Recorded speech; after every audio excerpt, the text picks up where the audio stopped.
Okay, ladies and gentlemen, come dive into the open minds where you can broaden your perspectives, expand your horizons, and open your eyes to a reality never thought possible. Just remember, once you open that door, there's no going back. I am your host, Robbie Diesel. This is the Open Mind Show. And tonight I have Ryan Aleckszander as my guest. He's an author, and he's also a close working colleague with Dr. Wallach, which I'm not very familiar with, but I kind of stumbled upon you guys through Instagram.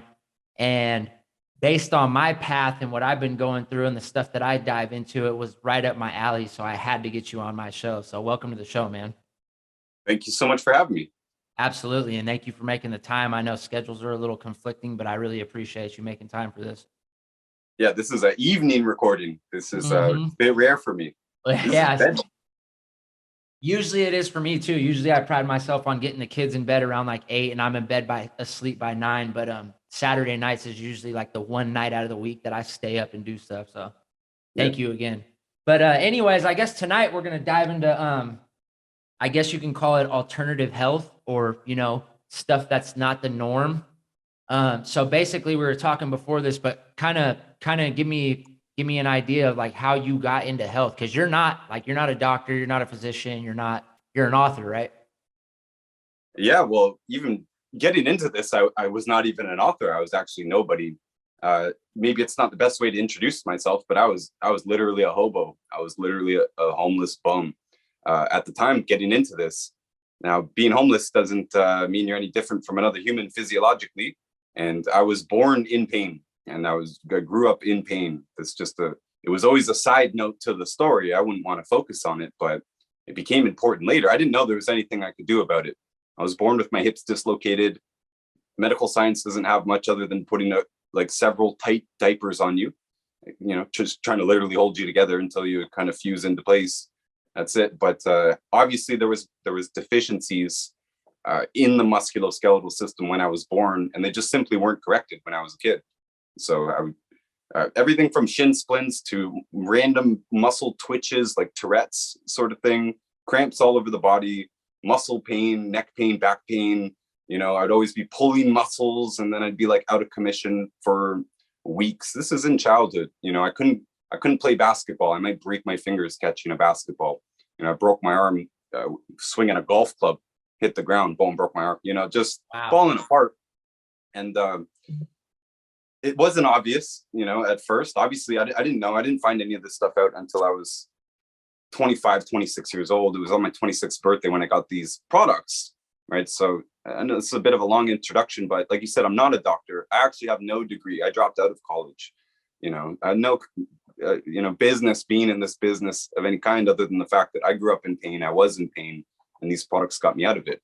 I barely even knew who Dr. Wallach was, quite honestly, and he only became important after. None of this mattered until I got out of that pain, but it happened so quickly. I only described a few symptoms: insomnia, hormone problems, skin problems, stomach ache.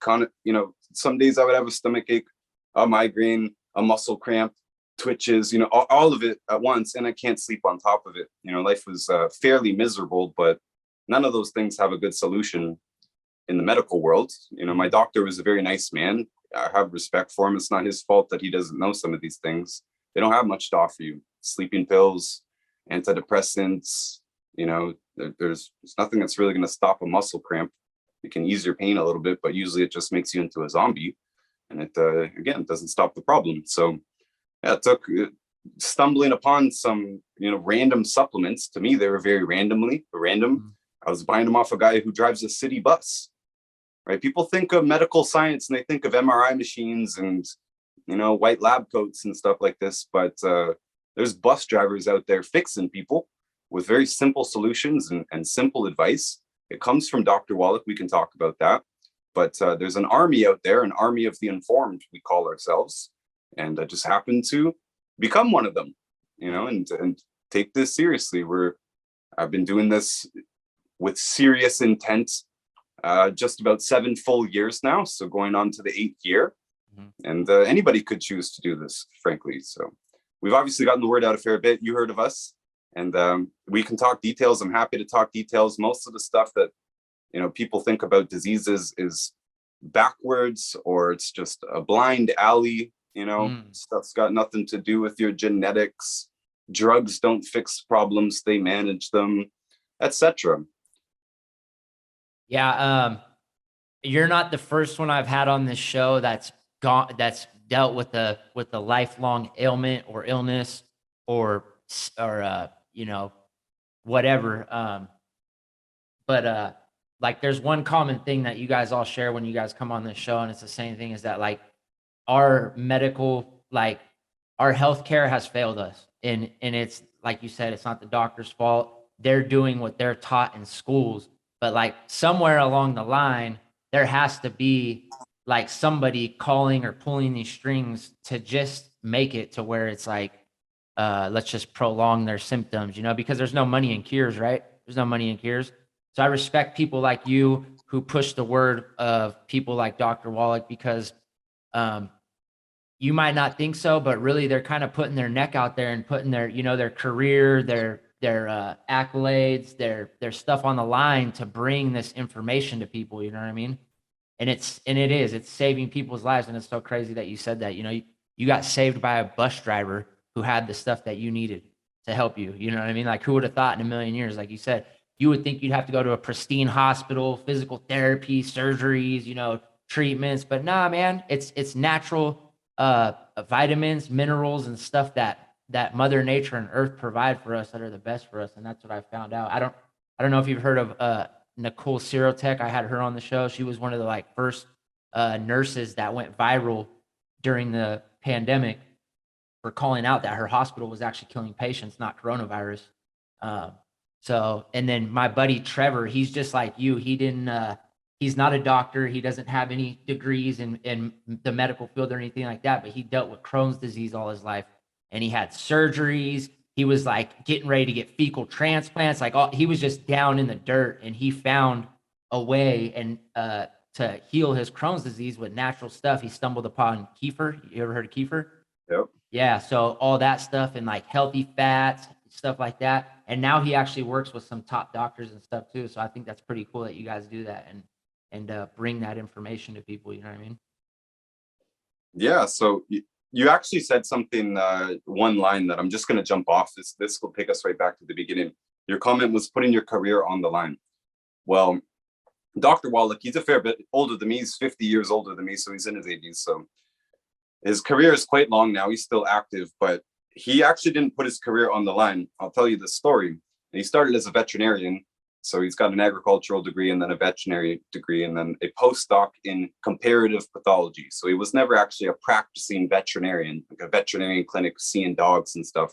He was always on the autopsy table. He was always, doing the autopsies and, running the labs and that kind of stuff. And a comparative pathologist does autopsies on different species to compare them. He happened to stumble into the largest autopsy project ever conducted, at least in America, but I'm pretty sure in the world. There was over 454 species of animals in the study. This is by the NIH, National Institutes of Health, and this is back in the 60s, by the way. Mm-hmm. The point of the study was to determine what impact pollution was having on zoo animals and human beings that lived around zoos. Mm-hmm. So there was 454 species of animals in those zoos, but there was also 3,000 humans for comparison. Total, there was over 17,500 autopsies for those animals, and then 3,000. So we're at 20,000 autopsies for that. And he's done many more in his career. We think that he's done the most in the world, at least on the most amount of species. Mm-hmm. And some people might even question the numbers. They say, how is that even possible? So sometimes we're talking about assembly lines here. Yeah. Other people are preparing it all and basically handing it to him. He's doing one autopsy and handing it off to other people who are doing slides. And there were thousands of animals here. So it's a lot of work. But that body of work, that data set is one of the biggest data sets of all time. It's probably never going to be replicated because of the costs involved now in science and ethics boards and everything. Just they estimated, the company that published the study eventually in the 80s, WB Saunders, they estimated it would cost over $1 billion to replicate in modern, and probably be even more than that today, quite honestly. So it's probably not going to be done again. So they were looking for what impact pollution was having. And this is because it was the 60s, Silent Spring, Rachel Carson, everybody's worried about toxicity and DDT and all this stuff in the environment. That was the latest craze, and acid rain and all this stuff, right? So the conclusion of Dr. Wallach's study was that pollution had basically no measurable impacts. Pollution did not kill any of the animals, or any of the, at least cannot be the primary cause of any death in any zoo or any of the humans. For comparison, the toxicity wasn't the problem, it was nutrient deficiencies. That was the conclusion of the study, that every single one of the deaths, every single one of the diseases could be traced to a mineral deficiency. So that was his career. He was well known as one of the top pathologists in the world. And I started this with career on the line. Well, no, because that career isn't controversial. Nobody had a problem with that. This is animal research. This is animal nutrition. This is agriculture, right? Agriculture, zoos, the pet industries. Nutrition is not controversial when it comes to animals. The only mistake is that thinking that we're different than animals. 1,000 years ago, they cured arthritis in animals. I'm allowed to use the cure word for animals, not for human beings. That's legally important. But we eliminated bone and joint diseases in animals 1,000 years ago in China.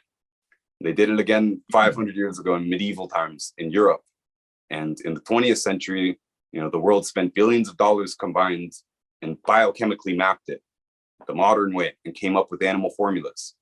And that's just for one major nutrient, calcium, right? So the amount of effort that's gone into animal feeds has been worth it, because we now have stable livestock, right? You can't have stable livestock. If we feed our livestock, or if you feed your dog what you eat, your dog is going to die very soon. Very soon. It won't have long. You got probably less than a year if you feed it exactly like you do before it has very serious diseases show up. This is because we give animals all their nutrients. Dog food legally has all the nutrients it requires. A rat pellet legally has all the nutrients it requires. Baby food, according to recent surveys, has less than 20% of the known nutrients required for a human being. Right? You'd literally be better off giving your baby dog food than human formula. This is a problem. This is a massive problem. This is why we have chronic disease in humans, and this is why we don't have chronic disease in our livestock. We have certain problems with stuffing them together and stuff, but that story, antibiotics, and that's from crowding. It's not a nutritional problem. It's an environmental problem that they've created in modern business. But that's neither here nor there. So Dr. Wallach's career was not controversial because it was in animals. It was only in 1977 when he discovered the first confirmed non-human case of cystic fibrosis. Cystic fibrosis was and is still supposed to be a human genetic disease. It's supposed to be a disease that only occurs in humans and that it's transmitted genetically. This was the theory. It still is the theory. So he found the first case in a rhesus monkey. This is at the Yerkes Primate Research Facility in Atlanta, Georgia, Emory University. And they published this around the world. They were very excited about it, actually, because this means, if I want to put it pessimistically, it means more money for research for cystic fibrosis. If you have an animal model for cystic fibrosis, you can now actually study it. They couldn't really study it. You have to sacrifice animals in a lot of these studies in order to take the cell cultures and stuff. Like, you just can't do it with human patients. So you have to wait until autopsy to really get any actual solid evidence of what's going on. So it was a big deal. They published this, and they published Dr. Wallach's name. This is literally published around the world in all types of publications, newspapers and magazines and scientific journals, that they had just found the first non-human case of cystic fibrosis. It was very exciting. But then the following year, this is around the turn of 1977 to 1978, Dr. Wallach revealed that he could reproduce this at will by taking a nutrient, by taking a mineral away from the pregnant rhesus monkey mother, rhesus macaque. So it was a mineral deficiency disease. It wasn't a genetic disease. It's the implication. And he was immediately fired for that. Right? You said career on the line. No, his career ended because he stepped his toes into human diseases. He stepped his toes into the medical industry. And I don't think he knew exactly the controversy it was going to cause. To him, it was an exciting thing. You know, he's taken what he's learned through decades of animal research, and you know, he's the one that formed the connection that what I'm looking at on this slide of a rhesus monkey, the tissue that I'm looking at is actually the same as cystic fibrosis in humans. He knew this because he's done comparative pathology and he's autopsied both species and has seen the cell culture slides of both. Not the cell cultures, sorry, I said that a couple of times. The culture is when you're growing bacteria or something. These are just cell slides, prepared slides. But he's the one that realized it looked exactly like cystic fibrosis. He was able to just go directly across the street to the CDC in Atlanta and happened to be most of the world's foremost experts on cystic fibrosis in that building. So he just got them to confirm that it was cystic fibrosis and didn't tell them that it was a monkey. That's how it was confirmed. That's how it became the first confirmed case, because it was confirmed blindly by other cystic fibrosis experts. They agreed it was cystic fibrosis, and then he later revealed that it was in a monkey. But yeah, when he said that he could reproduce it, he was fired for that, and he was blackballed from his career. He was immediately rehired because he was the foremost comparative pathologist in America. So he got a new job, no problem. But before he had unpacked his boxes, his new employers told him, you got to go, basically. So you know, behind the scenes, Emory University had basically blacklisted him somehow. And it was only then that he began his crusade. He started by going around telling other doctors at conferences and stuff about this research. And in his words, they weren't interested. You can reproduce it and you know, reverse the symptoms and prolong the life significantly of any creature with cystic fibrosis, but they weren't interested. So he got his naturopathic physician degree, 4th degree now, and 1982 that was complete. Only because his career again, it was not on the line. His career was ended because he stepped into the human territory inadvertently. So he chose to just jump into human medicine and just started treating humans like animals. He likes to say he treats humans like dogs and they get better. You know, because again, the veterinarian connection is funny, haha, but it's true. We need the same nutrients as a dog in roughly the same proportions, adjusted to our body weight. And you know, I've seen miracles. You know, I've seen miracles in my own life. Again, I grew up in pain. I had no idea that there was even a way out of it. Doctors never told me there was a way out of it. There's no surgery for neck pain. You know, there's no surgery for migraines. The drug works or it doesn't work. In my case, it didn't work. So I'm screwed. And I just had accepted that I'm just going to be at least physically miserable for the rest of my life. And even then, they told me I'd be in a wheelchair by the time I'm 50 and all this stuff. Like, it's nonsense. You know, we apply these basic things that a horse owner would do for their horse, you know, but they might not do for their child. They might not make those connections. I didn't make those connections either. I worked in the in the pet business. We had a pet business way back, a lifetime ago. We knew that if you don't give your snakes the snake powder, and you're breeding them, they could be born with crooked spines, or they might not make it out of the egg. Not just snake, but lots of lizards and geckos and stuff too. They form an egg tooth to chip their way out of the egg. And if they don't have enough minerals, they won't make it out of the egg. They die in the egg. Very sad, actually. Very sad. You know, you fall in love with these animals, and it's a real shame to see something like this happen, or a real shame to see a birth defect or a prolapse. Ugh, terrible, heartbreaking. Some of these animals are quite expensive too, you know, especially you're talking about a breeding female. So we know this in the pet business, that it's your fault. If one of these things happens, it's your fault. There's the only way it can happen. It's not the snake's fault. You had to give it its minerals. It's not in the wild. It can't go and seek certain sources of minerals, and you have to do it. It's actually in the pet business, legitimately, it's considered cruelty if you don't supplement if you don't supplement your pets. If you don't supplement your animals, if you feed your snakes just mice, it's considered animal cruelty. People wonder, oh, I had it for 2 or 3 years and then it stopped eating all of a sudden. It's because you've been feeding it just mice, and the common practice is to stuff the mice. You stuff them full of nutrients. What they'll do in the zoo, that's what they'll do. That's what breeders will do. Or you only buy stuffed mice, stuffed rats, or whatever. Because again, in the wild, there's other sources of nutrients. There's more nutrients that find their way into the foods that they're eating, and etc. Even puddle water is full of minerals, right? Your tap water is not. So again, it's animal cruelty not to give your animals supplements, but we didn't apply this to human beings. It's so much simpler than people make it out to be.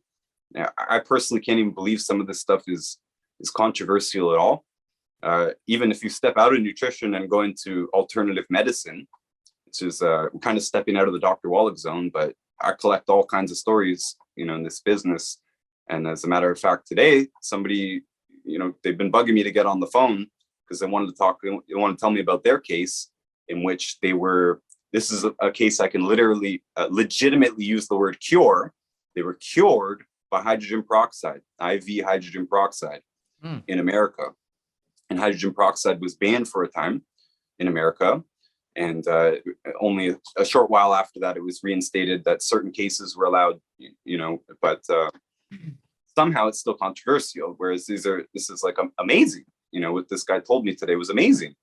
He had a very specific parasite and it was very efficiently killed with hydrogen peroxide. This is one of the cheapest treatments you could possibly think of. It's H3O. It's, again, like this could solve so many problems. There's so many of these cases undiagnosed and they're still in the medical industry and et cetera, but the medical industry moves slowly, like all science moves slowly.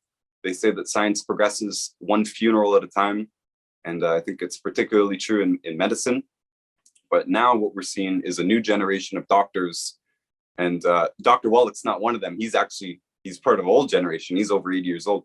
There's a new generation growing up now.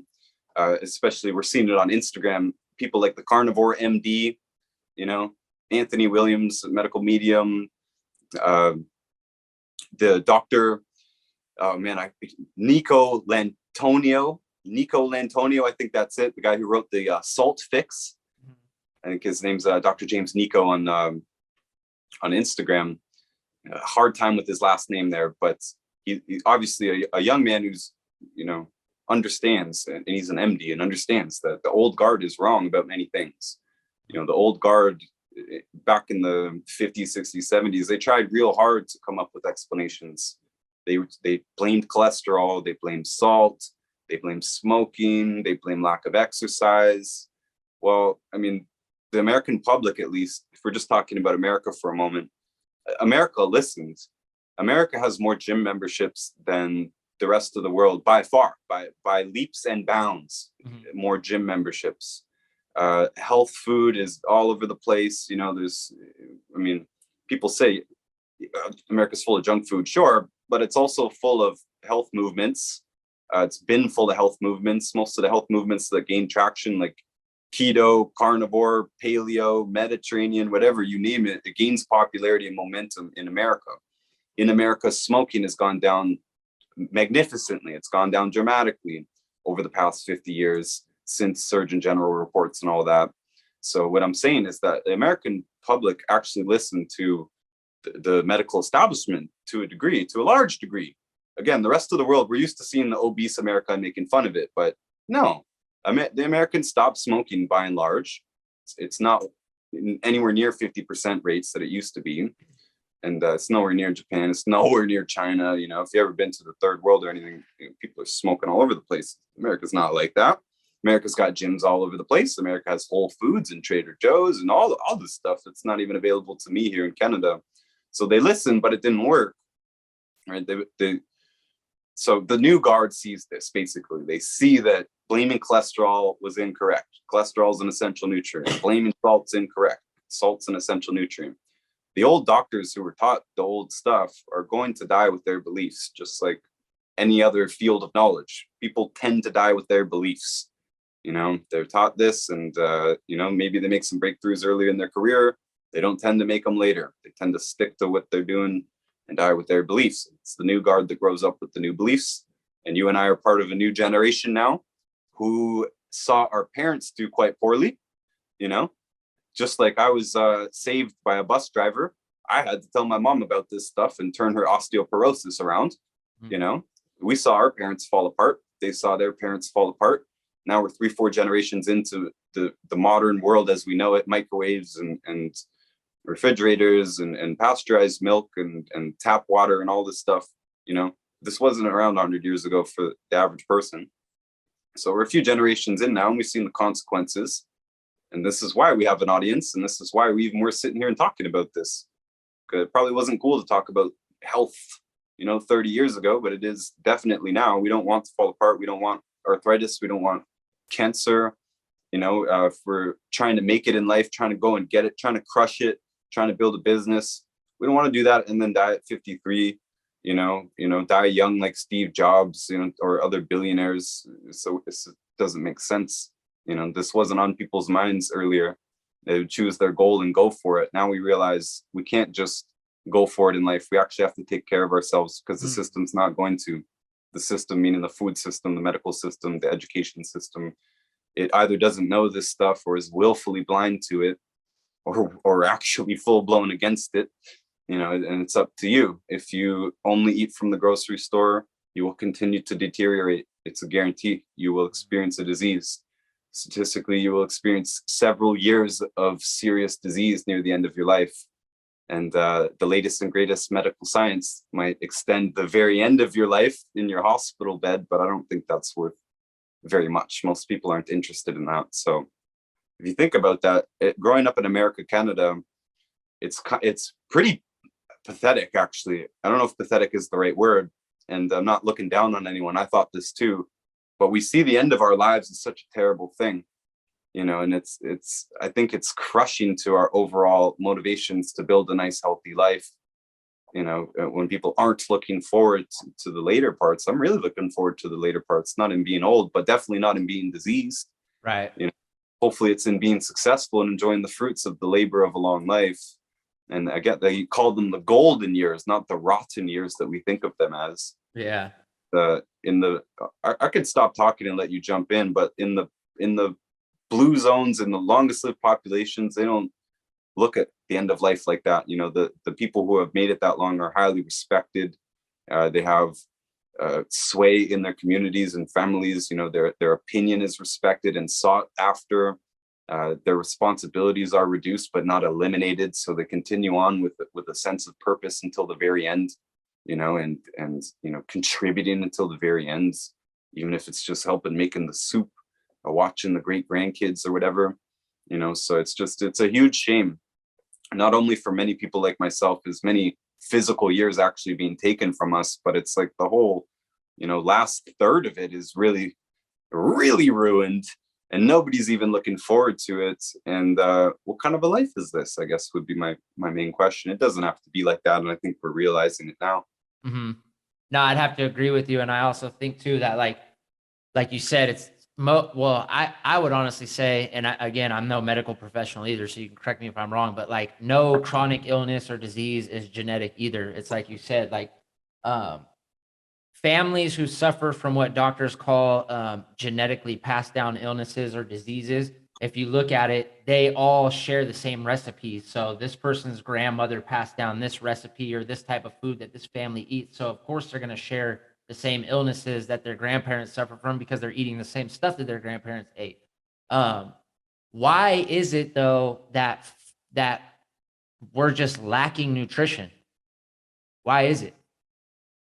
Well, you're absolutely right about the genetic disease thing. In fact, Dr. Wallach, one of his main books, he's got a whole bunch of books out there, but one of his biggest publicly available one is Epigenetics, subtitled The Death of the Genetic Theory of Disease Transmission. Because just like the cystic fibrosis thing, you determined that there is no genetic diseases.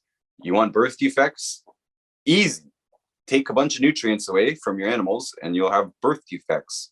He's the one that got Arctic foxes to breed in captivity because they were just given the meat. I believe this was in Chicago, at the Chicago Zoo. They were just given them meat and they were wondering why they're not breeding and why they're getting birth defects. They thought it was because of inbreeding. Whereas and I'm tying this to the genetic diseases, right? That people think inbreeding is a classic example of doing something wrong because of genetics. Well, inbreeding is completely normal in livestock zoos and the pet industry. I mean, in fact, we rely on inbreeding. Realistically, is how we created certain breeds of dogs and chickens and pigs and all this stuff. But even now in the pet business, it's big to do designer, albino in certain patterns, piebald and stuff. Pocket puppies. you can get designer skunks, that are bred with certain stripe patterns and certain colors and albino again, you do this with inbreeding, and it doesn't cause any problems. If you give them their nutrition, it's fine. Dr. Wallach fixed the Arctic fox situation by feeding them dog food. That's it. They went in, they said, what are you feeding them? They said meat. He said, give them dog food. And then he went in and bred the brothers to the sisters and the mothers to the sons and all this. That's what happens, and you got colonies of mice that we've been going on for thousands of generations in the pet business that all started from the same few stocks. They're all related and they're fine unless you give them, lettuce and apples instead of their rat pellets. They'll be fine. Very simple. So there's no genetic diseases. We can prevent all birth defects. There's talk. You can get like poisoned or something, and that can matter. But for the most part, you're missing something on the assembly line. Very simple. And you're absolutely right. Humans share habits. That's what we say. They share habits. They share environments. They grow up in the same place. Even if you're on a farm, there's the same nutrients in the soil for you as there is for your grandma. And if you eat like them, you're going to get the same diseases as them. And I mentioned my mom. She had osteoporosis. Doesn't anymore, but so that's a calcium deficiency problem. I was born with dislocated hips and musculoskeletal problems. That's also a calcium deficiency problem. It's no wonder. Obviously, she didn't have enough when she had me, and then she a little bit down the road had symptoms of bone degeneration from the same deficiency. So it's pretty simple correlation here. Obviously she doesn't have enough nutrients in her environment. Neither do I, unless we change that environment, unless we change those specs. So the story of why we don't have enough nutrients in the soil, it's not just the soil. I'll tell you without going into, excruciating detail.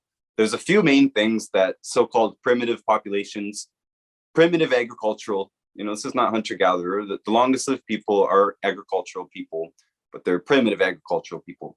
There's a few main things that they do that put way more nutrients in their soils and in their food and in their life.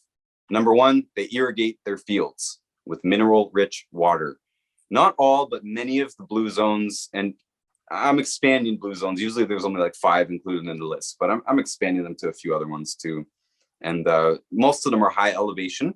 So most of them rely on rivers or lakes that have a lot of minerals in them.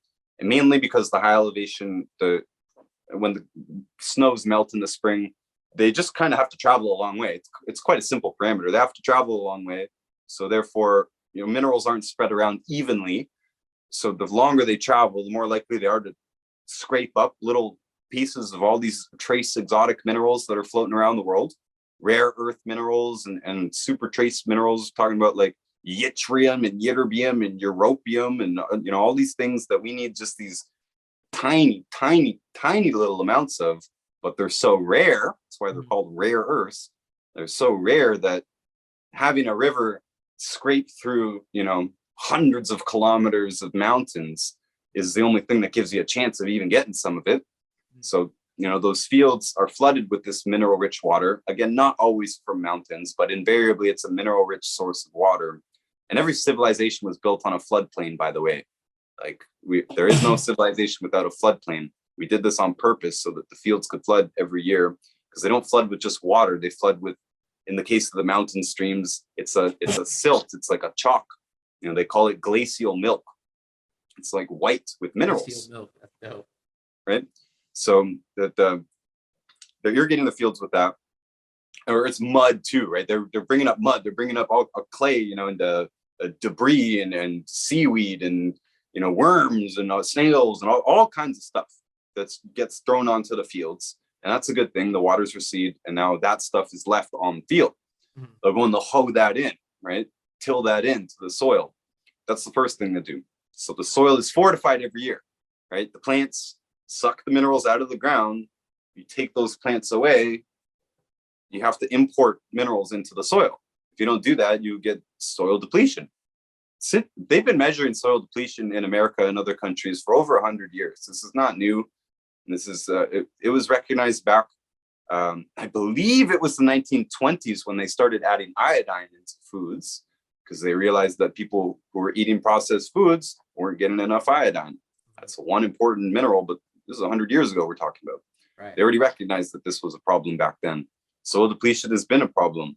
There is no technological solution to soil depletion. It's not a technological problem. We're failing to we're taking minerals out and we're not putting them back in. You take money out of your savings account and don't put money back in, your savings account has no money in it. Your fields have no minerals in it. We keep our fields alive currently with nitrogen, phosphorus, and potassium. That's standard fertilizer, NPK. It's not enough. So mineral rich water, the irrigation, that's a big thing. We don't do that anymore. We dammed our rivers. We dammed about 1 million rivers in the world. All the most important rivers we dammed. We dammed them for 2 reasons. Number 1, flood control. Number 2, and right, flood control. Well, I thought we wanted floods. Okay, well, now we got flood control. Number 2, probably, which is the main reason, electricity, to gather electricity. So that took us away from the second main mineral source of humans, which was ash, wood ash, or sea moss ash, meaning human beings for thousands and thousands of years have burned wood or sea moss for fuel, for heating and for cooking. And what's left over as a byproduct is a super concentrated source of plant-derived minerals. And if you want the whole story, you got to understand that there's different types of minerals. In fact, we should be talking about elements instead of minerals, because what a mineral actually is like a rock. Like this quartz here that I have on, it's actually a rock. And if you look at the composition of the quartz, it's going to have multiple elements in it, but they're bonded together to form an object, a larger object, larger particles. That's what rocks are. That's what sand are. And, just want to make that clear that when we're talking about minerals, that's the inorganic form. That's the non-organic form. That's the dead form, if you want to think of it that way. Organic minerals are those that have gone through a plant at some point. And I know organic chemistry technically means carbon, but forget about that for a second. An organic mineral has gone through a plant. The plant sucks up minerals. It doesn't suck up rocks. You don't eat a piece of broccoli and break your tooth on a rock, right? The broccoli takes rock, and it, with the fungi and the bacteria in the soil, they do this chemistry where they basically strip rocks apart and they into their little individual constituent elements. So now the little iron or the little cobalt or the little calcium, it now is a tiny little ion, a little charged particle. That's where you hear ionic minerals. We call them colloidal. It's a strict technical definition of colloidal mineral.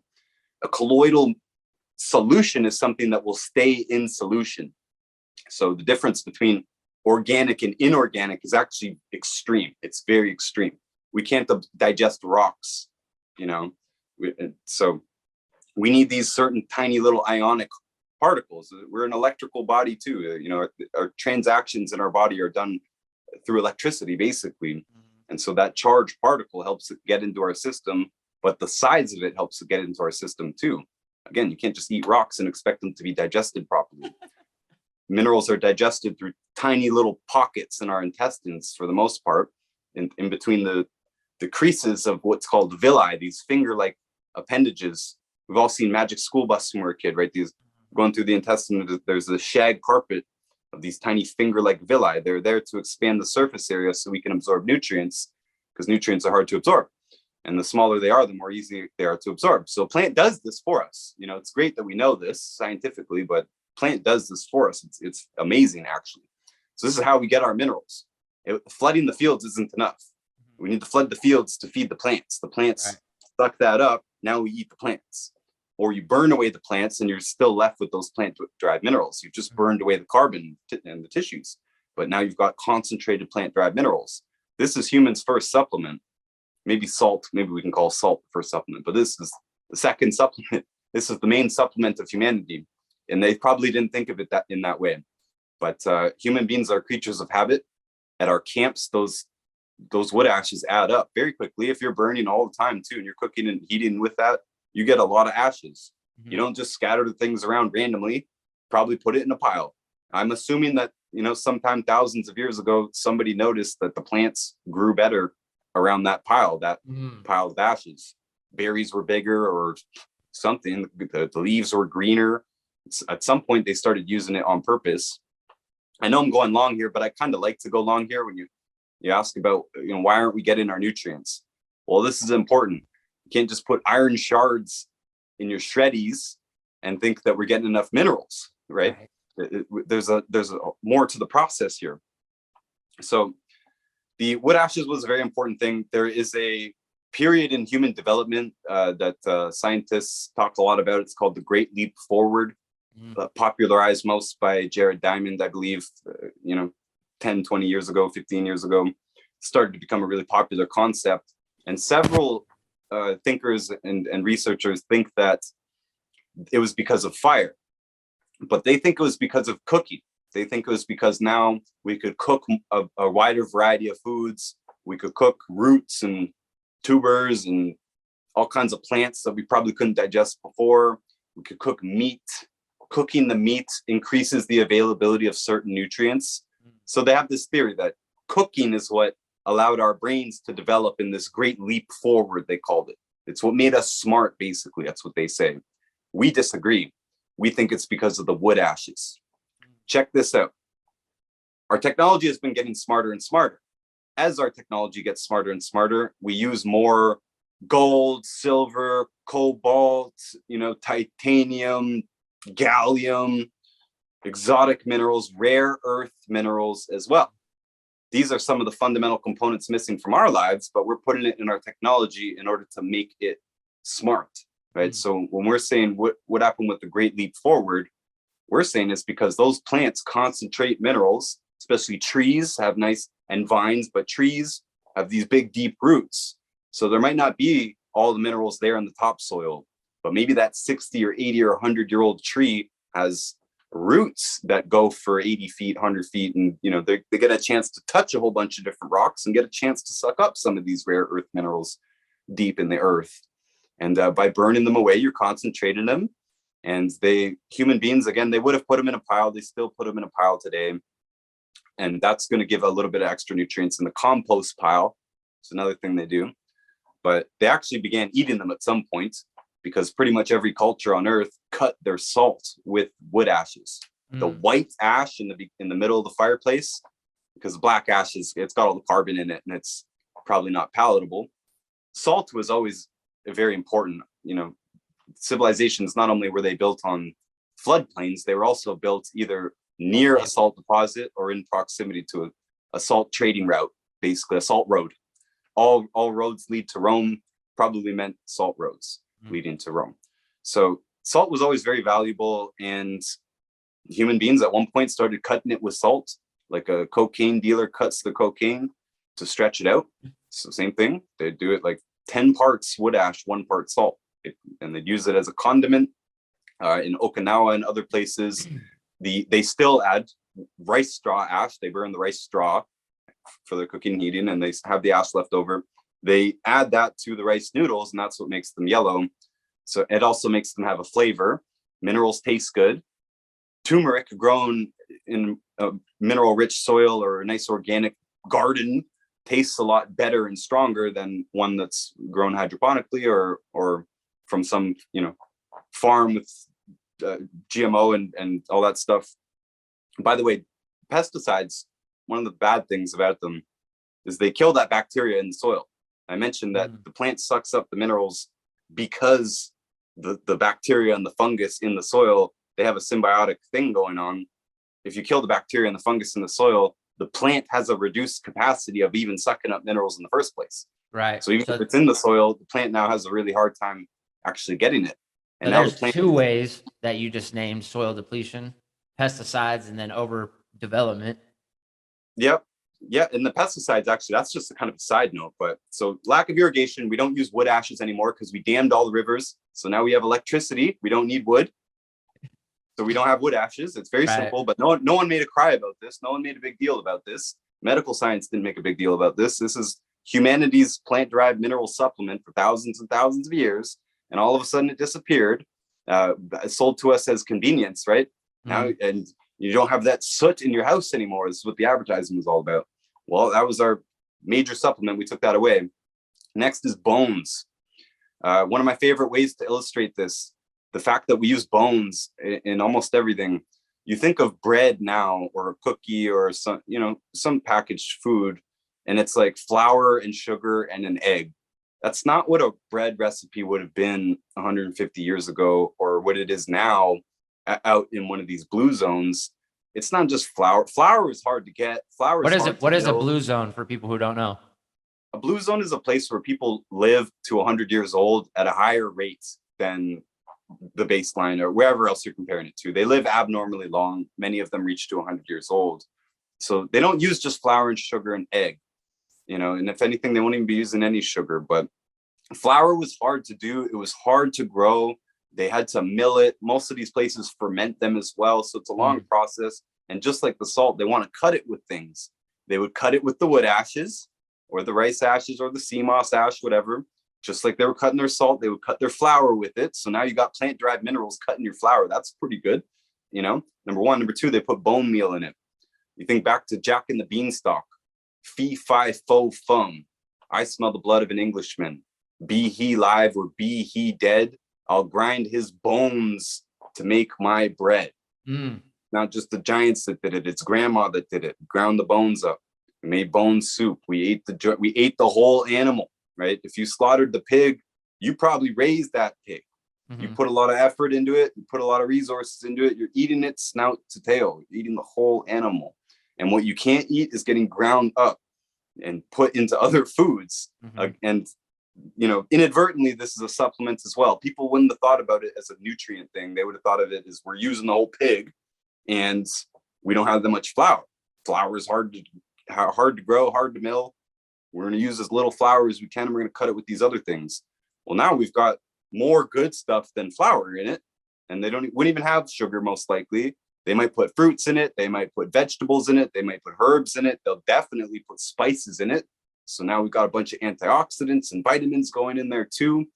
They might put meat in it, in the bread, in the pie, in the whatever, in the pudding, all kinds of primitive dishes that they'll toss all kinds of things in there. And again, it's not flour, sugar, and egg. This is another one of our major problems here. We've removed these. We're at 3 now: irrigation, wood ash, and bones. And those are huge. Who uses bones? Even we do. We make stocks with our bone. It's hard. We don't eat the whole animal. We don't buy the whole animal. Right. Maybe we will one day, but they don't even sell us the whole animal. I can't even find brain around here. Why not? Brain is delicious. Anyways, 4th thing is compost. It's not the most important thing, but when we're thinking about compost, don't think about a box in the backyard. Think about a pile the size of your house, which is what the primitive homestead kind of thing would be. You've got animal manure, you've got grass clippings, leaves and branches and just stuff, cleaning the yard, cleaning the fields, all that stuff goes into a pile. Human manure as well for a lot of these places. Food waste as well, whatever food scrap is left over. And again, a lot of that would be fed to the pigs first or something like that. And then that would be tossed in the manure pile. Now, this is an organic topsoil. We use nitrogen, phosphorus, and potassium to mimic that. But obviously, if you just use compost, you don't need nitrogen, phosphorus. It's got plenty of nitrogen in it. Right. Nitrogen is part of organic life. As it's breaking down, it's releasing nitrogen. And it reminds me, like you said, with the baby formula, they're trying to mimic like mother's breast milk. It's like it's just never going to meet the requirements. It helps a little bit, but it's not as good as the natural. Absolutely. And it's impossible in the case of breast milk, for sure. We're never going to come close to replicating it. But yeah, so all of this on top of the irrigation, they also put an organic layer of topsoil down for most of the fields, or maybe just for their personal gardens. But either way, they're eating stuff where all this is happening, and they're getting access to suck up a whole bunch more nutrients. And they don't need to take supplements because their supplements are in their food, and they're adding raw plant-derived minerals into their food directly. That's just how they did it. This is, as long as we're not doing this, we're not getting our nutrients. And this is why the unfortunate answer to what we need to do is to supplement. Every time we go through all that, it's a bit of a long story. I don't know, maybe that took us like 20 minutes. It's kind of worth it. It's worth understanding. That's how they got their nutrients. Some of them made seafood too, and seafood's got more minerals in it and stuff, but they're still burning. They're still doing compost. Maybe they don't have fields to irrigate even, but they're doing 3 out of the 4. And that's how they do it. That's it. That's it. They don't have doctors. They don't have medicine. They don't have vaccines. They don't have any of this stuff. And they also don't have Big Macs and sodas and, other problematic things. That's it. And we've just, in society, we've made almost no effort to replicate that. So And with that's why people like us come in. With the supplements, for anybody listening to, I think you might agree with me as well. You got to be careful where you get your supplements too. You always want to check third party. I don't know if you remember, but it might have only been a couple years ago. It might have been like a decade ago or something. But you know, the health section in like Walmart and Albertsons and stuff, all those supplements. I think one of the big companies or a couple of them got in trouble because the supplements weren't actually what they said were in the bottle. All right. Well, the supplement industry, I like this switch of gears. Supplement industry, when you look at a retail environment, most of those companies actually are either owned directly by pharmaceutical companies, talking about Johnson and Johnson and Jameson and stuff like that, or they're just massive corporate conglomerations. They're just part of, you know, the mega corporate world. So there's really no emphasis on quality at all. Also in the retail world, there's a big markup. Like, I don't like buying anything at retail. I don't know about you. So we don't sell retail. And as a matter of fact, in the early days in this business, I thought it would be a good idea to prospect health stores. I was like, hey, we got these awesome products. Maybe they'll be into them here at the store. Because instead of people having to buy vitamin A, vitamin C, vitamin E, zinc, CoQ10 all separately, spending $50 on those 5 products and coming up way short of the 90 essential nutrients, it would be more efficient to just sell them all the 90 essential nutrients. That's what we do.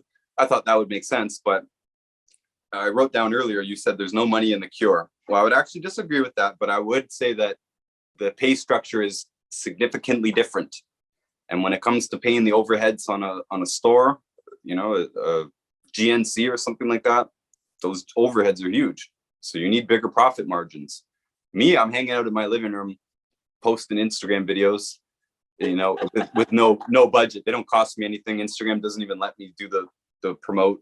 Right. They haven't let me pay to promote my own ads, so I don't pay any advertising. We do it for free, and that's fine. But yeah, so they're usually owned by pharmaceutical companies or major businesses. There's a lot of markup there. There's very low emphasis on quality. Lots of those ingredients will come from China and stuff like that. Often, yes, like you said, they've been caught where there's not enough of the thing. That's usually the main problem. They'll say there's like 500 milligrams of vitamin C and there's 350 or something like that. Or they say it's 5 billion active cultures of probiotics, but it's not 2 billion, stuff like that. It's not so much as lies. It's just poor quality control. Nutrients can degrade over time. Probiotics can expire and stuff like that. Just, you know, right. The number, if you really know about the details, which we're not going to go into, but if you really know about the details about a lot of these substances, yeah, time and heat and all that stuff, it matters. 500 milligrams how you might not store be it. 500 milligrams. Yeah. Right. So I would never buy supplements from Walmart or something like that anyways. It's just terrible value. Right. I wanted to let the listeners know that you should know what you're getting before you get it too, especially when you're talking about supplements. Well, there's just practically no value. There's a couple of exceptions. In some cases, when I'm recommending extra zinc, which is not something that everybody needs to do all the time, I recommend go to the pharmacy, but talk to the counter and ask for generic zinc percolinate, 50 milligram capsules, so that you're not paying a worthless markup for a brand name. This is a nutrient, right? You can't patent nutrients. This is why there's not that much money. As you said, as people think, there's no money in the cure. Well, part of the reason is you can't patent a mineral.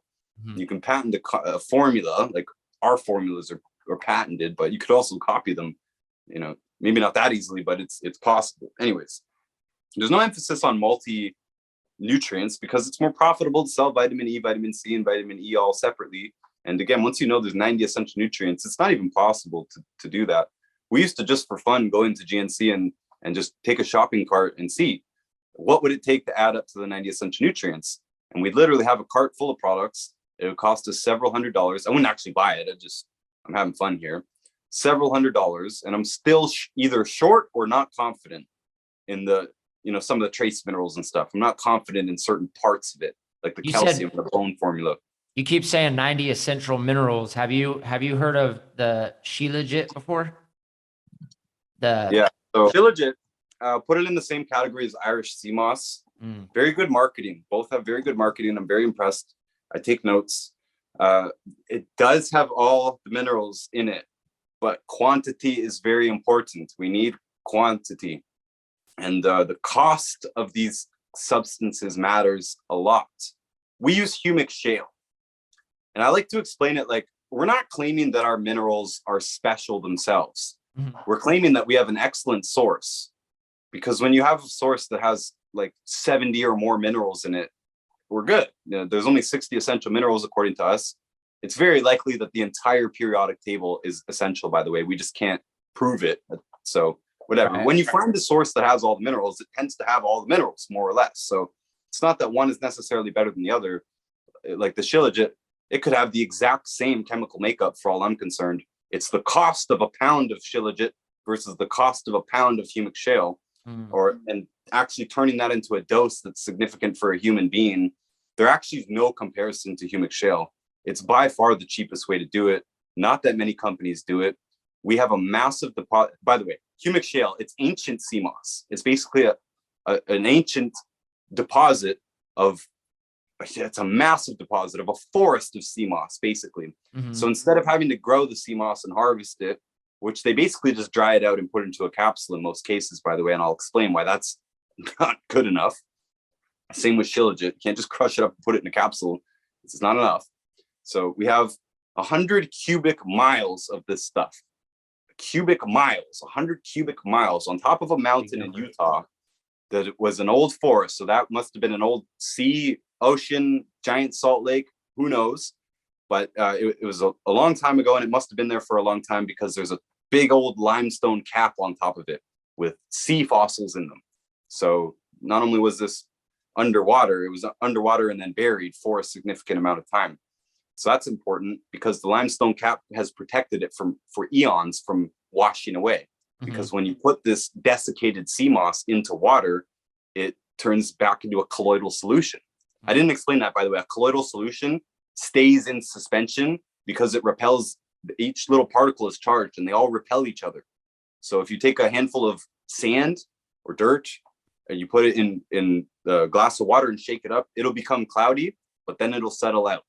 Colloidal minerals won't do that. You don't have to shake the bottle. They stay. It's like a perpetual motion machine. It's like a magnet staying stuck to the fridge. It stays charged. They stay repelling each other forever. Very cool. So when you take this desiccated sea moss and put it into water, it just turns into a solution. So obviously rainwater would wash the whole thing away if that limestone cap wasn't there. Our deposit is also very big, very tall. It's like 20 feet tall. And simple. This is simple stuff that makes a big, big difference. Since our deposit is very tall, we can take a nice big scoop of it without getting a lot of big debris in it. And that's how we can guarantee there's at least 77 minerals in it, because we're getting this nice big spread, a big scoop. There's other companies actually that own different parts of the same deposit that aren't as tall. And so they have a harder time getting it out. There's more dirt in it. There's less actual humic shale, more work to process it, more work to filter it. But basically all we got to do is scoop it out and filter it. And what happens is we take over 70 pounds. I think it's like 74 pounds of this humic shale to make 1 month worth of minerals for 100 pounds of body weight. 70 pounds. I just wanted you to compare that because people come to me all the time about sea moss, and sea moss looks like a better deal somehow. Whereas we sell that mineral product I still sell it for $21.95. I think the actual price right now is $23.95. It's under $25, and it took 70 pounds to make it. Compare that to the capsules that are most of them that I see are just dried sea moss in a capsule, which weighs almost nothing. We're not even talking 1 pound here, and it usually costs around $20. That's why I said it's not even comparable at all. You're getting negligible amounts of minerals in the average sea moss product. What did the pandemic do for you guys? I think it hurt, quite honestly. Number one, the economy has been questionable for a lot of people. A lot of people lost their jobs, especially up here in Canada. I know a lot of people who lost their jobs permanently, and whole cities were practically destroyed. I'm not really exaggerating that. So I know the economic climate mattered a lot, and I switched down to marketing lower cost products. I started focusing on the budget products more, and just realizing that I've been acting like it's a recession since the beginning of the pandemic, basically. as soon as things started to shut down, I realized this is going to hurt a lot of people and we need to go cheaper, I guess. Basically, a lot of people expected us to go out there and hit the like zinc hard and vitamin D and things that were being popular, but we never changed our tone. We were always saying you need all 90 essential nutrients, including vitamin D and sunshine and vitamin C and all, zinc, and like these are essential nutrients. What are we talking about here? But I think it hurt us because I have a hard time. I try real hard now, but I have a hard time keeping my mouth shut about the mandates and the pharmaceutical needles and stuff. So we've been shadow banned pretty much the whole time since the pandemic. Have you had more people coming to you though for help? Well, we grow steadily. I haven't noticed that much of a difference. We grow steadily but slowly. We are, like I said, permanently shadow banned since almost near the beginning. So we've always grown very slowly. So we're just always, there's never been a significant slow or fast period. It's just like we're growing slowly. Sometimes it's a little bit less slow and sometimes it's a little bit more slow, but it never really changed. People are waking up en masse though. Just because our business has just remained steady doesn't mean anything. I've seen a ton of people wake up. A lot of people woke up. I have a family member that woke up because it pushed them over the edge, basically, the masks and their work environment turning into all these plastic divides and all this stuff. And it actually caused them to go a little bit nuts, actually, and break away from the matrix. So I mean, who wouldn't? You're isolating humans. We need contact. Yeah, throw it this way, we look at a lot of people forgive the government because the government provides us with the safety and stability that we're used to, but that we're comfortable with.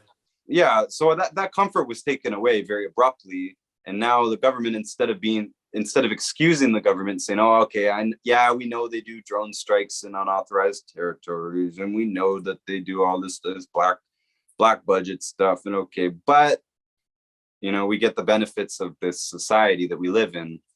And that got taken away for a lot of people. So it's like any veil that they had, protecting them from seeing the people in charge as malicious was taken away for a lot of people.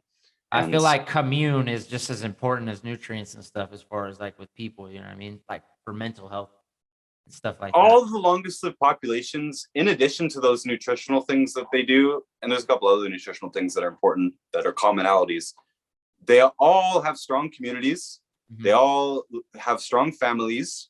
I've lived in a blue zone, by the way. Worked there for about 9 years total, not the whole time continuously, but it's Nicoya Peninsula, Costa Rica. So family's so strong. I mean, when the daughter gets pregnant, the boy moves into the house. Like they don't like, okay, you guys got to go get your own house now and your own car and your own lawnmower, and you got to hire your own maid and all. No, you're moving into the backyard. We're going to make you a room in the backyard, and you're going to live there for the next 40 years.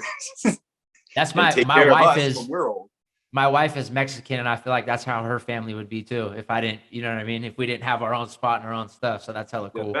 3-4 generations, one roof, great grandmas, again, help them with the soup, help them with the kids. Mm-hmm. That's how life is. On top of that, they're religious. All the longest lived populations are religious in some way. Even some of them are traditionally religious, like the Hunza people up in the mountains of Pakistan are Muslim, have been Muslim for centuries. Mm-hmm. But they all practice some form of faith, again, whether it's Catholic or Christian or pagan or whatever it is. They believe something. They have a cohesive set of beliefs in their community. They work together until they die. They help eat not only each other, but their neighbors. It just like, of course, yes. So obviously isolating, like, to me, this just sounded so obvious, And well, to me too, but to people listening, some of them, you know what I mean? It's new, and that's unfortunate. It's massive. And I think it hit the younger children even more. I think it hit them harder. Like I got upset throwing hissy fits about it, but honestly, I feel for the kids who were supposed to be in grade 1 in 2020 and never got to learn how to read and who are now severely behind. My mom's a teacher, by the way. So, she's seen some of this too. And I watched her do the homeschool thing where it's her and a teacher's assistant. And now, we're talking about kindergartens and grade 1s and grade 2s and stuff. So there's parents in the room, basically. Now, instead of having 2 adults and 10 children, you've got 12 adults, because every parent, every one of these kindergarten kids has to be watched over. They're basically playing games and watching videos. The curriculum was already a bit of a joke, but at least in real life, you got the social experience, which was extremely valuable in my opinion.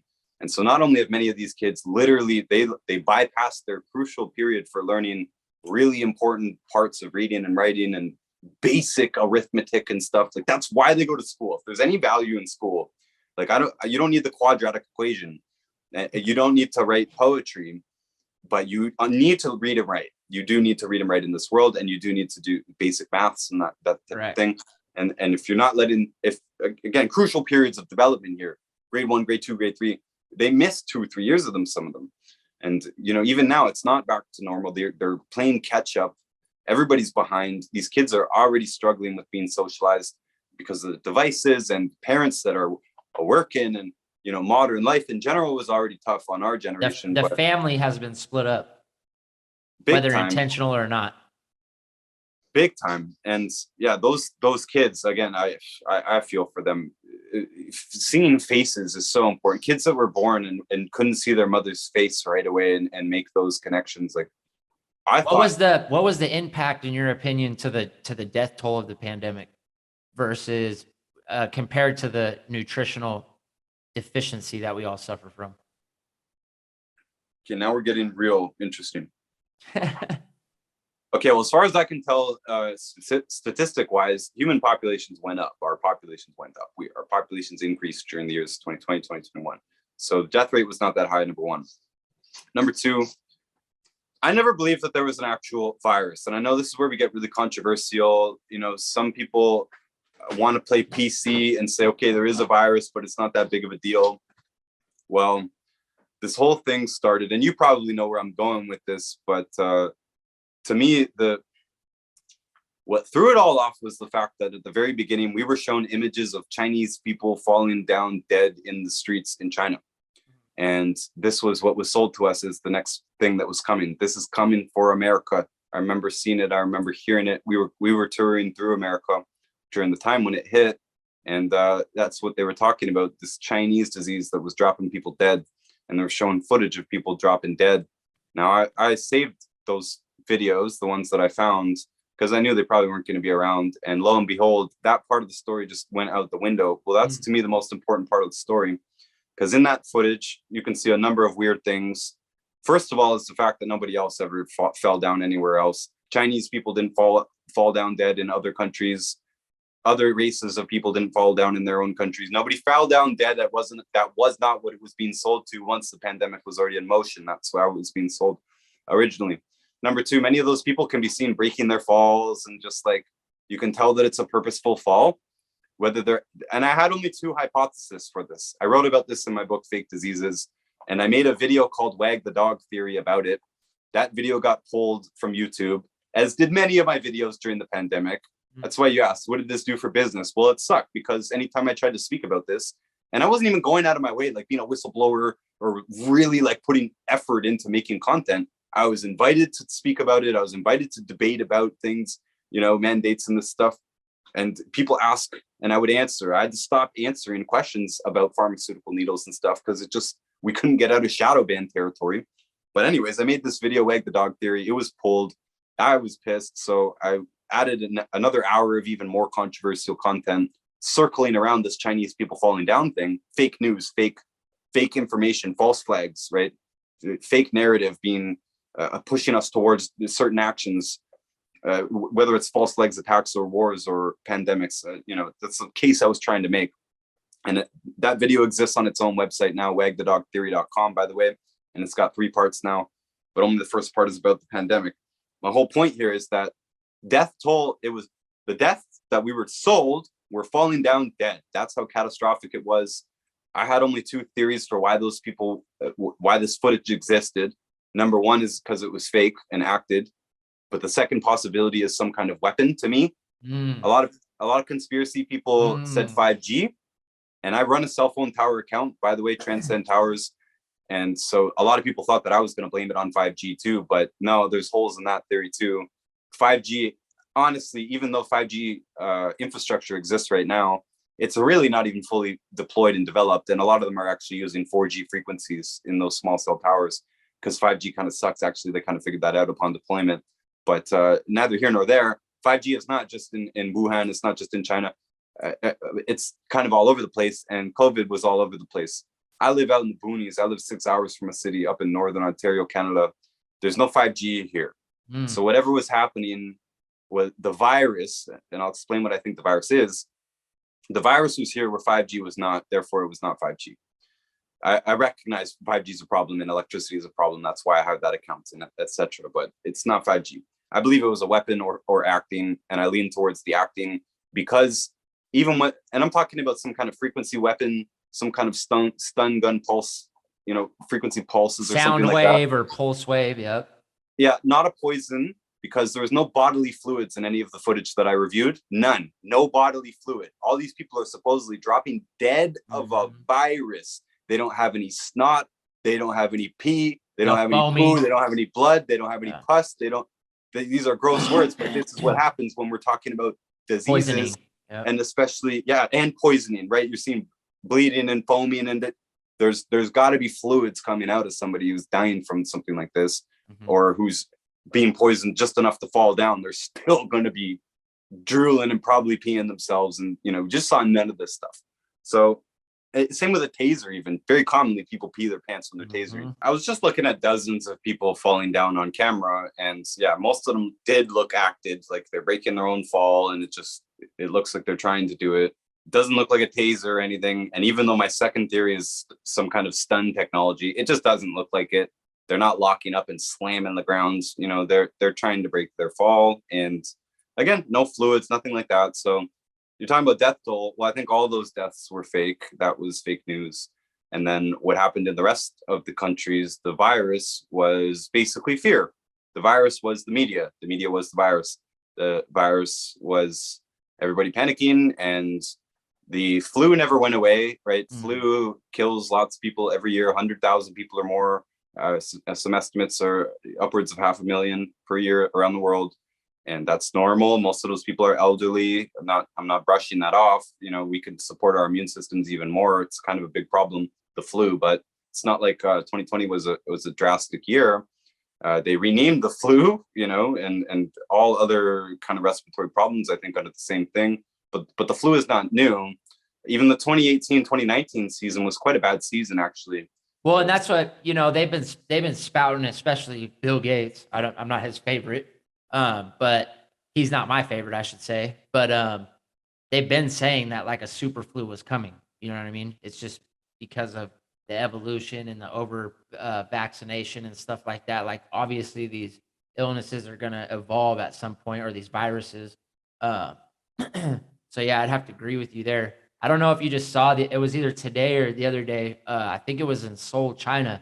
Did you see that crowded alleyway that had 148 people just drop dead? And they all said that it was from cardiac arrest because the alley was so packed with people. So when you brought up that weapon, that's my boy sent it to me, and he's like, "Oh, you got to check this out." And that's the first thing I said. I said, "Dude, that's a sound or a pulse weapon. Has to be." It's an odd situation, yeah. Yeah, if you have crushing and stuff like that stadium and that soccer that just happened a couple months ago, you're gonna have 56 different reasons why those people passed away from stampeding and stuff like that. It's not gonna be all cardiac arrest unless it's from one source. Yeah, that sounds electrical to me. Yeah. So funny you brought that up. Go back to COVID deaths. Yeah, I think most of what we were told was just complete nonsense. Hospitals overflowing, just nonsense, pure nonsense. We know. Your audience probably knows too. I'm assuming that we don't need to preach to the choir, but stuff you might not know is a little bit about ventilators. I didn't know about ventilators before going in. I'm in nutrition. I was trained by Dr. Aleckszander in nutrition. We don't have MRI machines. I don't even get to see most people that we talk to. We do this online. I don't need to see you. I don't need to touch you. I don't need to take your temperature or your pulse or anything like that in order to help you. I'm telling you to get off processed foods, and I'm telling you to take more nutrients. It's quite simple. And the vast majority of cases actually are that simple. I know that many medical treatments are bad or dangerous, but I just kind of leave it at that. I don't really care. I don't use them. So this only became a problem in the pandemic. And What I didn't know is that they kind of have to force you to go into a little bit of a coma in order to do it. It turns out that the human body doesn't like having a tube shoved down the throat. And so it rejects it. It's very uncomfortable. And so a lot of people are straight up knocked out. Now, they'll give you several different drugs to do this, because that's how comas are induced. They don't whack you on the head.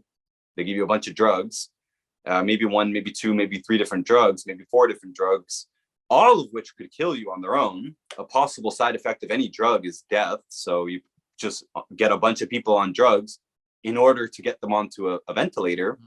A certain amount of those people are going to die, just boom, just like that, because that's what drugs do. Aspirin kills a certain amount of people, right? Every single drug kills a certain amount of people. So one of those drugs is called fentanyl, which is worth a pause because most people have heard of it. And it, you know, if you had sound effects, it would be like the dun dun dun. You know, it's like, it's bad. Yeah. It's really bad. You know, cokeheads don't want it. That's how bad it is. You know, people who are actually doing hard drugs don't want fentanyl in their drugs because it's scary bad and it's killing their friends. And people are calling that fentanyl overdose deaths. That's an epidemic. And that's actually a legitimate epidemic.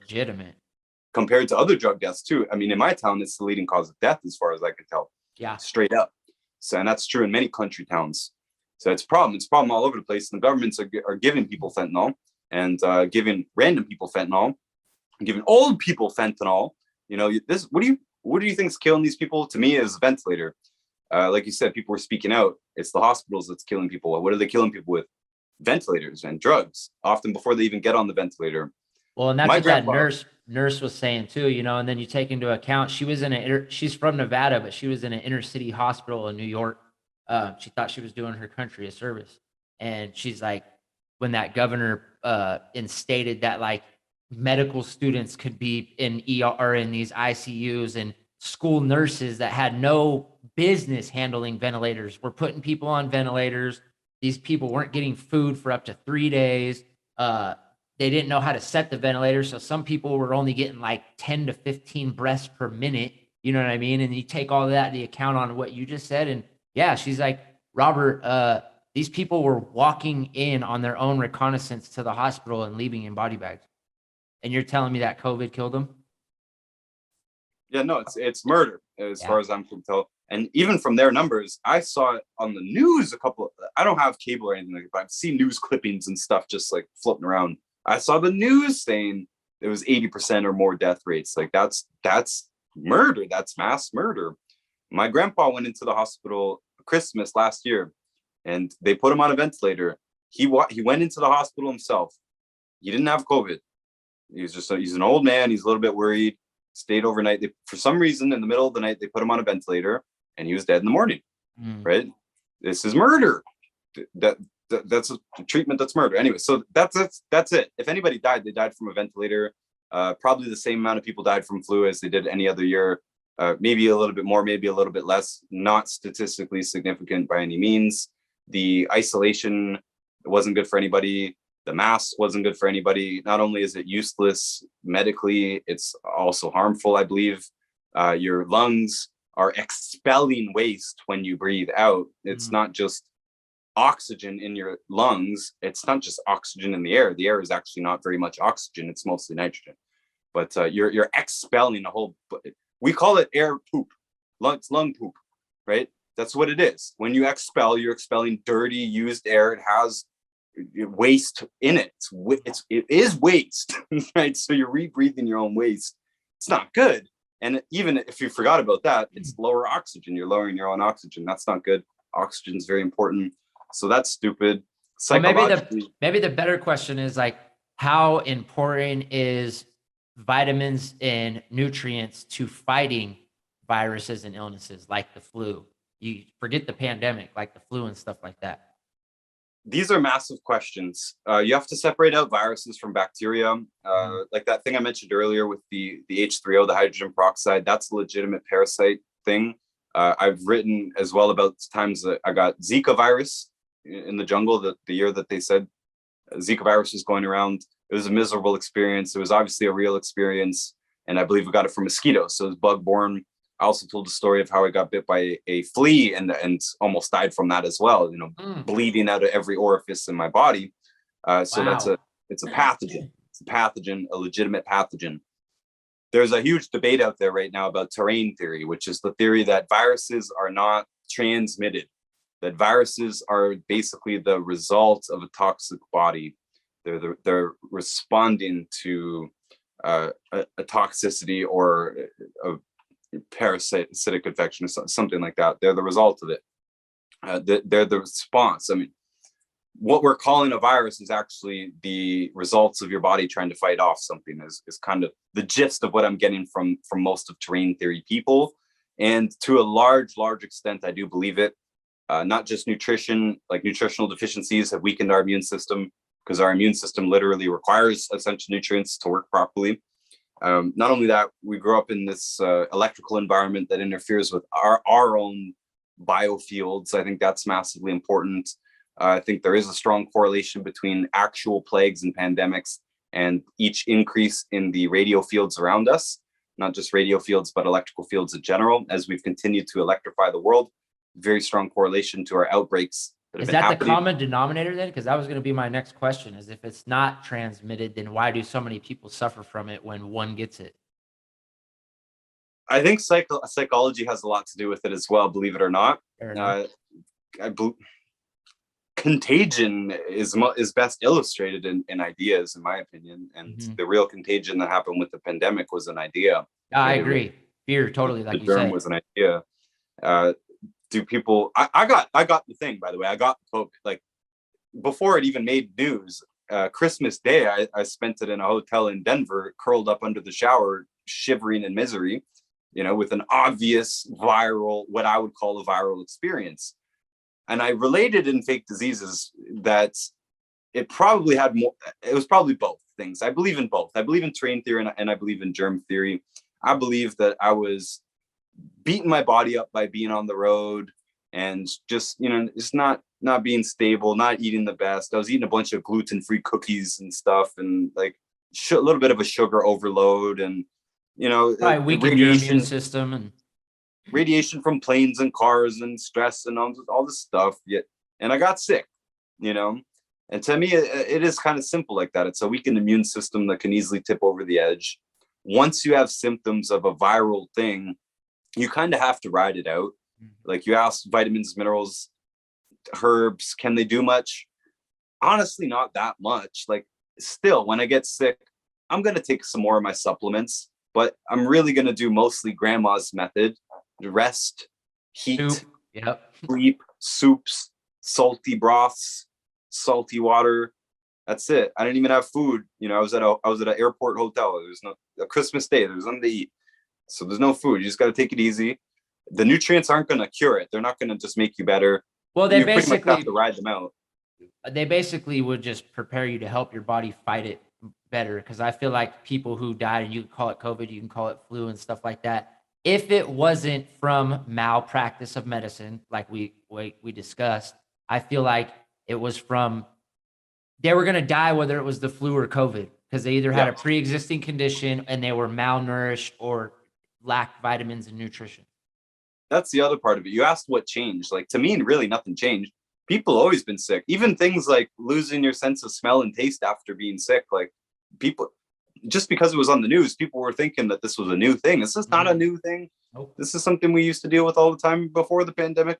People get sick, and sometimes people get arthritis, and then they lose their sense of smell and taste. It's a related mineral deficiency, and it can be corrected.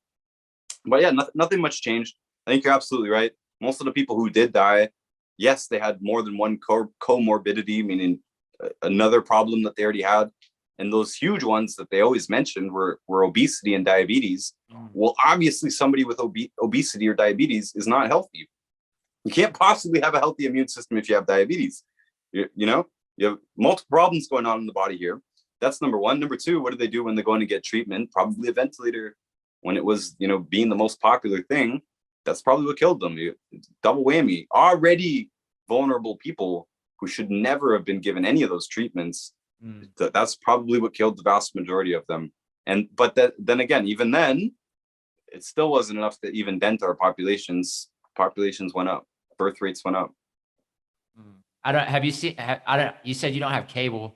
I'm kind of a big movie buff too. I'm not as a big of a reader as I want to be and as I would like to be, but I'm working on that. But I do watch a lot of movies and I correlate them with stuff that happens in reality.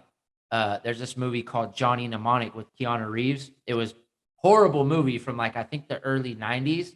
Okay. Have you seen it? No. Okay, so anyways, the basis of the movie is he can like download information into his head. It's info wars. So like you can't send stuff on the internet because they're constantly monitoring it. So if there's any information that you need to get that you know is going to be suppressed or it can't be seen by the big brother or whatever, you download it into somebody's head and then they literally transfer it, fly to another country or whatever, and give it to the person that needs it.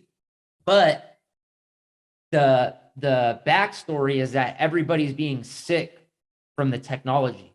We've technologically advanced so much that we're, you know, our like you said, our biosphere or whatever is affected by artificial radio waves, transmissions, radio waves, all that stuff. So I watched this just like not even a month ago, and the first thing me and my wife looked at each other, we were like, "Oh, 5G, coronavirus, like all this stuff." And not to say that we're like, "Oh yes, that's exactly what it is," but you see like mass shootings, people are constantly aggressive, they're angry, they're depressed, and this stuff is going up or it's being shown more. And I can only find the common denominator, which is technology. We're surrounding ourselves more with artificial stuff rather than natural stuff. Yeah, and even though I brushed off the 5G thing, 2019, 2020, 2021 still was a time of massive deployment of new cell towers. That's a huge thing. You know, people send me pictures of cell towers all over the world every day just because I have that account for it. And yeah, they've clearly built lots of new ones in especially the major population centers in the last few years. And yeah, that's where most of the cases are. They're in the city in general. The city is an unhealthy place. It's an even more unhealthy place because all the problems with all the fields and all that stuff, the missing nutrients, that's one part of the problem. You know, city life takes you away from other parts of it too. You can't even get grounded in many cases. You know, if you might be walking above a subway line.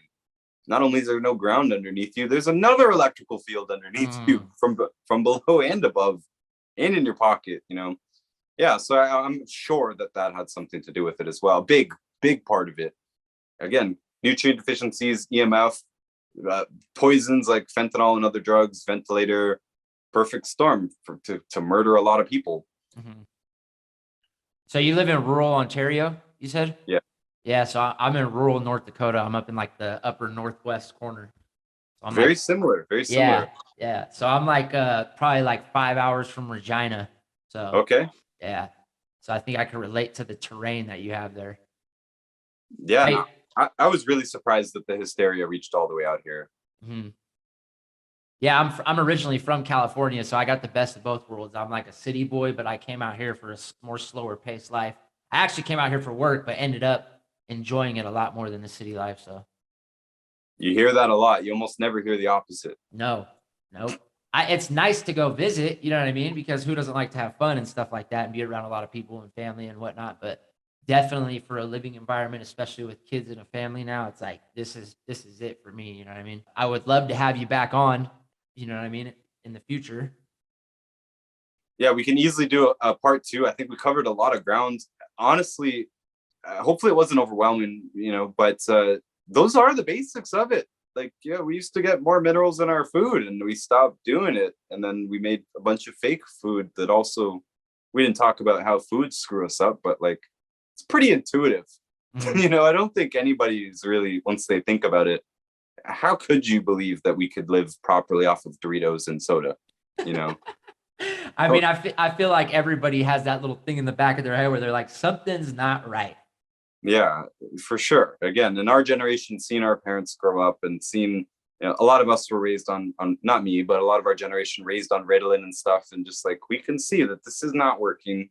You know, we need to turn this around, you know, wrap it back into the 5G. I do think the 5G, wrap it back into the COVID pandemic thing. I do think it was a big turning point.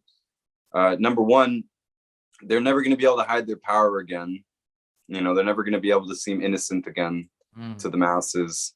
And we have a lot of new people now who are now seeing this or fed up with it, or maybe their personal or religious beliefs were infringed upon.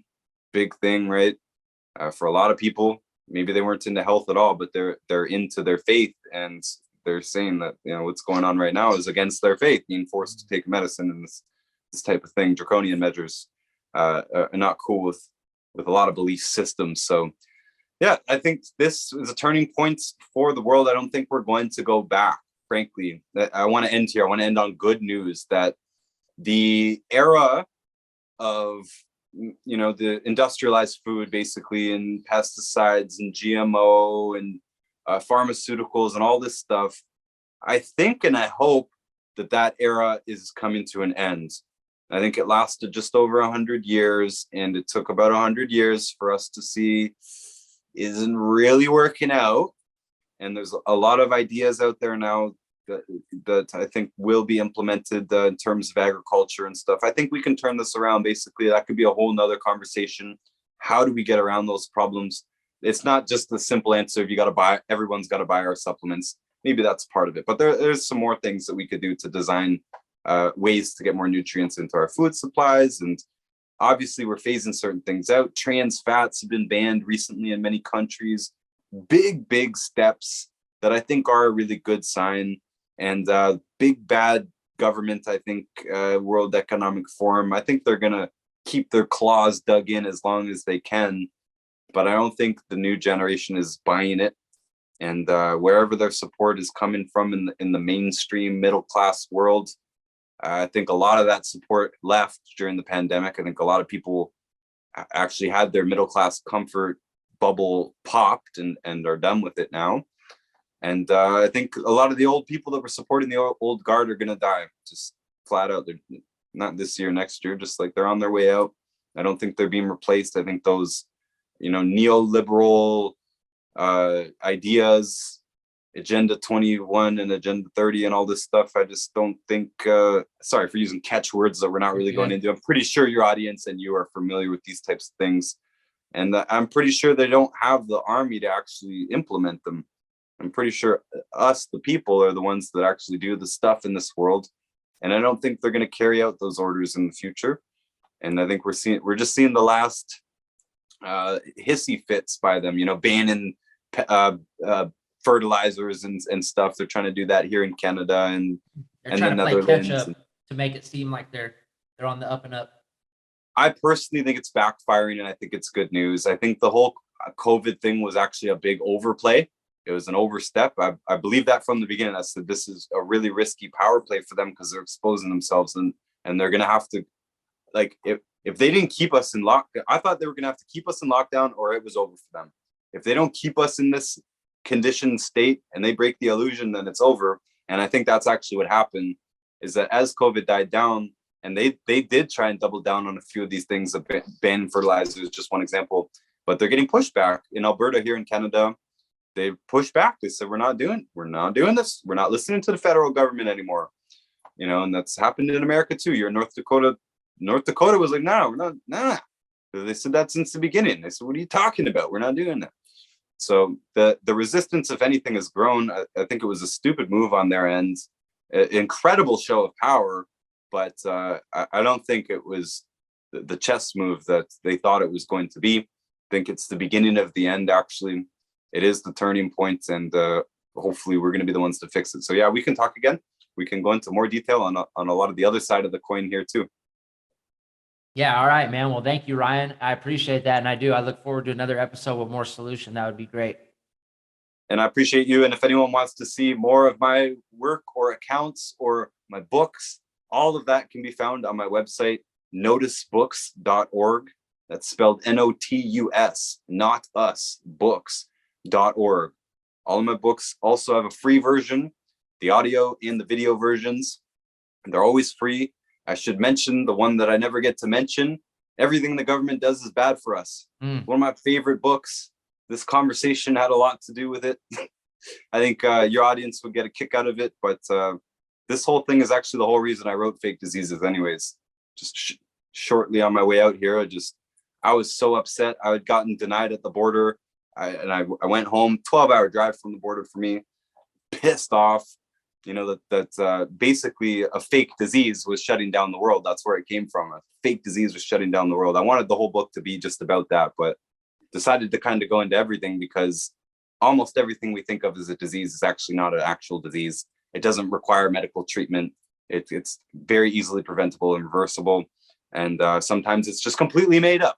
Like I always believed from the beginning that COVID was. So hopefully we won't fall for the next one. It looks like we didn't fall for the monkeypox, and hopefully we can avoid the next pandemic simply by turning off the media. Right on, man. Right on. I appreciate you sharing your website too. Go ahead and DM me some links too if you want to share. I'll have them at the end of the episode or throughout the episode as well. Cool. All right, man. Have a good night. Thank you for staying too, up man. with me. Peace. Thank you. Thank everybody else. See you later. All right.